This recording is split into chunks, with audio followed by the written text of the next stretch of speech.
अगर दुरुस्त फैसले ना किए गए तो फौज तबाह हो जाएगी और मुल्क के 3 टुकड़े हो जाएंगे। पाकिस्तान पहले दिवालिया हो चुका था एक जमाने में, और बकौल शब्बर जैदी के पाकिस्तान 6 महीने पहले दिवालिया हो चुका है। तो क्या किसी ने हम पर हमला कर दिया? इंडियन चैनल हो, कोई और चैनल हो, जब इधर से बात नहीं निकलेगी तो कोई नहीं चला सकेगा। जब आपके घर से धुआं नहीं निकलेगा, आग नहीं जलेगी, आग नहीं चलेगी, तो फिर कोई नहीं चला सकेगा। Can't be chooses. Please understand that. Pakistan की रोटी है, आप उसको सुकोड़ना चाहते हैं। Can't be chooses. Please understand that. Khan साहब ने जो इंटरव्यू दिया, जो उनका बयान सामने आया, ये बयान उनका खदशा है या फिर कोई थ्रेट है? ये बयान इंडियन टेलीविजन पर जो थिंक टैंक हैं उनके, वो बरसों पहले दे चुके हैं। फिर उसके बाद ये अमेरिकी थिंक टैंक एक 2005 में आया था, उसने कहा था कि पाकिस्तान के 4 टुकड़े हो जाएंगे और कहा था 2012 तक हो जाएंगे। उस पर भी बात हुई और वो भी नहीं हो पाया। तो ये बुलंद सोची होती हैं गैर मुल्कियों की, जो हम अडॉप्ट कर लेते हैं। हम सुनते हैं और हम समझते हैं कि हम बड़े सुकरात अफलातून हैं, और हम उसको अडॉप्ट कर लेते हैं, ले लेते हैं, अपना लेते हैं। हमने पाकिस्तानी एटमी प्रोग्राम को और पाकिस्तान को रोल बैक करने की साजिश नाकाम बनाई है।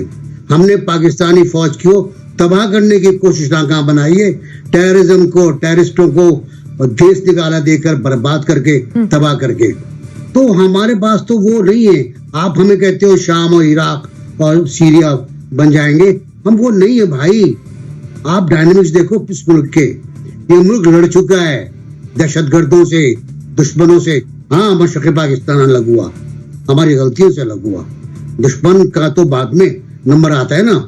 हमने उनको कमतर समझा, हकीर समझा और अलग करने की कोशिश की, ख्वाहिश भी थी। अलग हो गए वो, अपना काम कर रहे हैं वो, अब हमारा कुछ नहीं बिगाड़ रहे वो। तो मेरा ख्याल है खान साहब का ये बयान पता नहीं किस कैफियत में थे वो, जब उन्होंने ये कहा कि मैं लिख कर देने को तैयार हूं कि ये होगा, पहले मुल्क दिवालिया होगा, फिर ये होगा, फिर ये होगा, फिर अल्लाह ना करे जो उन्होंने फरमाया। तो लेकिन मुझे यकीन है कि ये मुल्क जो है उसमें इतनी ताकत है कि वो उन तमाम साजिशों का मुकाबला कर सके। किया है, मिसाल मौजूद है हमारे पास, हम करते रहे। कोई कुछ भी कहता रहे, लेकिन मुझे दुख इस बात का है कि मेरे एक साबिक वजीर आजम ने कहा, जुल्फ़िकार अली भुट्टो को फांसी हुई तो उसने किताब लिखी मरने से पहले, if I S A senator. उसमें ये कुछ नहीं था, उसमें वसीयतें थी, नसीहतें थी कि अवाम के लिए काम करना, अवाम की बहबूद के लिए काम करना, ये था। उसके बाद एक और प्राइम मिनिस्टर का इंतकाल होता है, बेनजीर ने कभी ये बात नहीं कही, और बेनजीर के मरने पर तो जरदारी साहब ने जो कुछ कहा वो तारीखी बात है। उन्हें कितना बुरा भला कह लें आप, जो चाहें कह लें, लेकिन वो एक जुमला पाकिस्तान खपे, काम कर गए पाकिस्तान के लिए। तो जब आदमी इक़्तिदार से हटता है तो उसको थोड़ा सा ना जिम्मेदारी का एहसास करना चाहिए। कि वही आदमी जो के पीछे एक शख्स एक बैग लेके जाता है, वो बैग में क्या है ब्रिगेडियर साहब बता देंगे आपको। और इतनी बड़ी जिम्मेदारी के बाद इतना गैर जिम्मेदाराना बयान मुझे बिल्कुल तवक्को नहीं थी। पहले जब पैड से इससे पहले जो कह चुके थे वो बरक्स था, वो था पाकिस्तानी फौज इतनी मजबूत है कि दुश्मन के दांत खट्टे कर देगी। हमारे एटमी प्रोग्राम इंतहाई महफूज हाथों में है, कोई इसका बाल बीका नहीं कर सकता। पाकिस्तान बहुत ताकतवर मुल्क है, कोई इसे कुछ नहीं बिगाड़ सकता। 2 हफ्ते के बाद ये क्या हो गया, इससे भी नहीं आया। तो इसका जवाब आपके माहिरीन देंगे, मैं तो इस मामले में बिल्कुल लायल हूँ कि जी मुल्क के जो हालात हो रहे हैं उसमें अगर मुल्क खुदा न खास्ता दिवालिया होता है, जो कि अल्लाह ना करे काफी हालात खराब है, और आई एम श्योर रिट्रीव भी होगा, ऐसी कोई बात नहीं है। Nobody will allow nuclear country to go economical disaster के अंदर, वी शुड नो, क्योंकि दे कांट अफोर्ड कि न्यूक्लियर कंट्री जो उसको इस तरह छोड़ दिया जाए।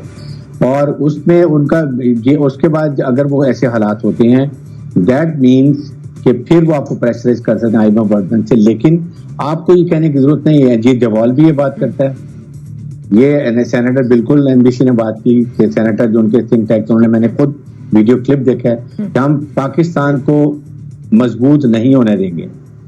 पाकिस्तान क्योंकि चाइना के नजदीक है, पाकिस्तान की फौज बहुत स्ट्रांग है, पाकिस्तान की जियोस्ट्रेटेजिक लोकेशन ऐसी है इसलिए सीपैक हम पाकिस्तान में इकोनॉमिक तरक्की नहीं करने देगी।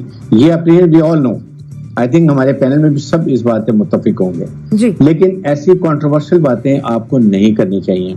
आपने बात करनी है ये कहें कि मैं एप्रीहेंड कर रहा हूँ, खुदा न खास्ता हमारे अवाम की इकोनॉमिक प्रॉब्लम ऐसी होंगी, अल्टीमेटली इसका फैक्ट जो है ओवरऑल ये हो सकता है, but you can't be certain के जी ऐसे हो जाएगा।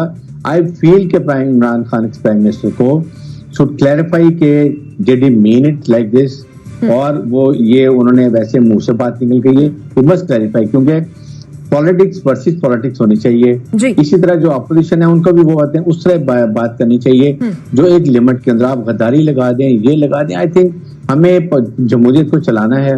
फौज का सिर्फ डोंट ड्रैग फौज, अब आम फौज अब नहीं आएगी। आपने जो फैसले करने आपस में लड़े बेरे, अनलेस मैं समझता हूं कि नुकसान भी खुद जनाब इमरान खान का हो रहा है, किसी और का नहीं हो रहा।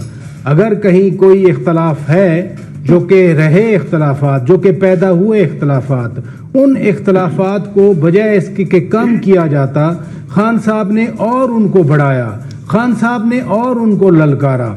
लेकिन असल बात यह है कि 2011 से जो खान साहब की ट्रेनिंग होती रही बयानात देने की, हर एक को चोर डाकू कहने की, वो खान साहब के ज़हन में इतनी पुख्तगी हो गई उस तरह के लबो लहजे की, उस तरह के बयानात की, उस तरह ललकारने की, कि अब वो किसी को नहीं छोड़ रहे। मैं फिर कहता हूं कि जिस तरह से खान साहब बयानात दे रहे हैं, जिस तरह से खान साहब ललकार रहे हैं, ये नुकसान खान साहब का ही होगा।